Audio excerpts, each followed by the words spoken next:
আমি ফাহমিদা নবী, সবাইকে জানাচ্ছি শুভেচ্ছা। সচেতন থাকা এবং সচেতন রাখা একটি সামাজিক দায়বদ্ধতা। সেই দায়বদ্ধতা থেকে বলতে চাই, জরায়ুমুখে ক্যান্সার বর্তমান সময়ে একটি নীরব ঘাতক রোগ। এই রোগে বাংলাদেশে প্রতি বছর প্রায় 18,000 নারী আক্রান্ত হয় এবং দুঃসহ জীবনযাপন করে। প্রায় 10,000 নারী মৃত্যুমুখে পতিত হয় এই রোগ থেকে। অথচ পরীক্ষার মাধ্যমেই কিন্তু একটু সচেতন হলেই এই রোগ থেকে অব্যাহতি পাওয়াটা সহজ।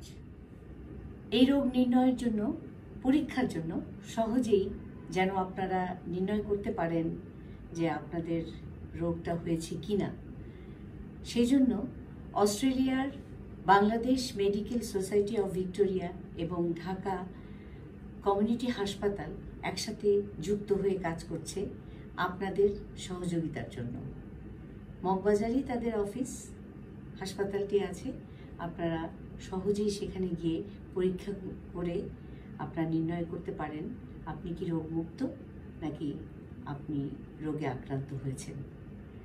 সচেতন থাকুন, ভালো থাকুন, সুস্থ থাকুন। সুস্থতা আপনাকে এবং সবাইকে ভালো রাখবে।